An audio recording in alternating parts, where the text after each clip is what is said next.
ভিডিওর সাথে রান্নাঘর থেকে শুরু করে দিয়েছি, মানে সকালটা তো আমার রান্নাঘর থেকেই শুরু হয়। তো দেখো করছি বড়া, ভেজে নিচ্ছি কলাইয়ের ডালের বড়া। আর এদিকে সমস্ত রান্না আমার হয়ে গেছে। এদিকে দেখো আলু পটলের একটা তরকারি করেছি, উচ্ছে আলু ভাজা, বেগুন ভাজা, আর তোমাদের দাদাভাইয়ের জন্য মটরের ডাল ঠান্ডা করতে দিয়ে দিয়েছি, তোমাদের দাদাভাইকে খেতে দিয়ে দিয়েছি।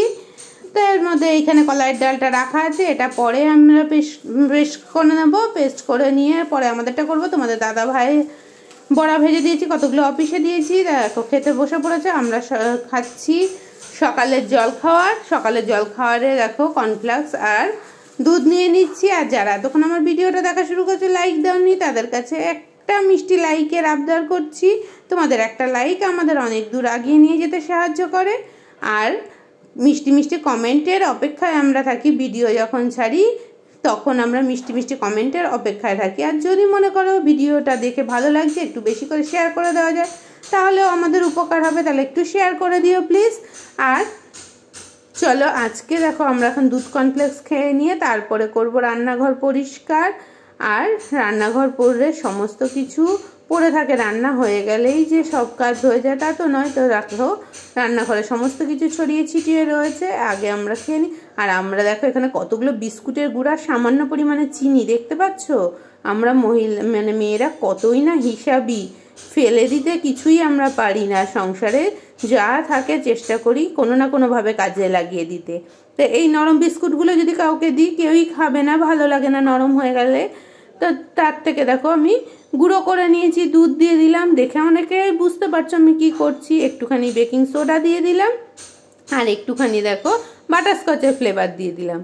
তো সমস্ত কিছু ভালো করে মিক্সড করে নিলাম। তো ফেলে দিলে তো যে কোনো জিনিস ফেলেই দেওয়া যায়, ফেলাটা তো কোনো ব্যাপার না, কিন্তু কোনোভাবে যদি খাওয়া যায়, কত মানুষ না খেয়ে কষ্ট পাচ্ছে, আর আমরা জিনিস ফেলে দিয়ে অপচয় করবো, এটা ঠিক ভালো লাগে না। তাই দেখো কথা বলতে বলতে টুটি ফুটি দিয়ে দিলাম। হ্যাঁ, বুঝতে পেরে গেছো, করে নিচ্ছি একটা কেক। তো দেখো কেকটা কত সুন্দর হয়েছে। তো কেউ দেখে বুঝতেও পারবে না নরম বিস্কুট দিয়ে করেছি যদি না বলি। তো সবাই বিস্কুটটা দিলে খেত না, কিন্তু এই কেকটা দিলে খেয়ে নেবে সবাই। তো তারপরে তো অনেক কিছু কাজকর্ম করে নিয়েছি আজকে, সেই কাজগুলো তোমাদের সাথে শেয়ার করিনি। তো আমার ননদ নিজে হাতে বিস্কুট করে পাঠিয়েছে, তো বিস্কুটগুলো খেতে দারুণ হয়েছিল, তো দেখতেও দারুণ হয়েছে, সেটা একটু শেয়ার করে নিলাম। এখানে দেখো ভাজা কতগুলো মালপোয়া পাঠিয়েছে, আর রসের মালপোয়া পাঠিয়েছে। তো সেগুলো তো খেতে হবে, সেগুলো তো এখন দুপুরবেলা খাওয়া সম্ভব না। আর এখানে আমি ছোলা ছাড়িয়ে নিচ্ছি, আর মা এখানে চিড়ে বেছে রেখে দিয়েছে। আর ওই যে সকালবেলা কলাইয়ের ডালটা রেখে দিয়েছিলাম, আমাদের খাওয়ার সময় বড়াটা ভেজে নিলাম। তো রান্নাগুলো তো আগেও শেয়ার করেছি, তাও আর একবার দেখিয়ে দিলাম। আর এদিকে দেখো গন্ধরাজ লেবুর সাথে মটরের ডাল আর কাসুন্দ দিয়ে দারুণ লাগে। আর এখানে দেখো রয়েছে সমস্ত কিছু আনা, সেগুলো তো পরে ঢালতে হবে। তো দেখো সন্ধেবেলা টিফিন দেওয়ার চিন্তা তো আজকে দূর করে ফেলেছি, দেখতে পাচ্ছ। তো দেখেইছিলে কেকটা, তো কেকটাই টুকরো করে কেটে দিচ্ছি। তো সন্ধ্যাবেলা রোজই একটা চিন্তা হয় কি দেবো খেতে। তো এটা দিয়েই সন্ধ্যের টিফিনটা আজকে শেষ করে ফেললাম। তো এটা খেলাম, আর ননদের পাঠানো বিস্কুট খেয়েছি, চা খেয়েছি, ব্যাস। আজকে টিফিনের আর কোনো চিন্তা থাকলো না, কারণ রোজই থাকে একটা টিফিন, কী দেবো চিন্তা থাকে। আর এইভাবে হিসাব করে চললে আমরা সংসারে অনেকটাই সাশ্রয় করতে পারি।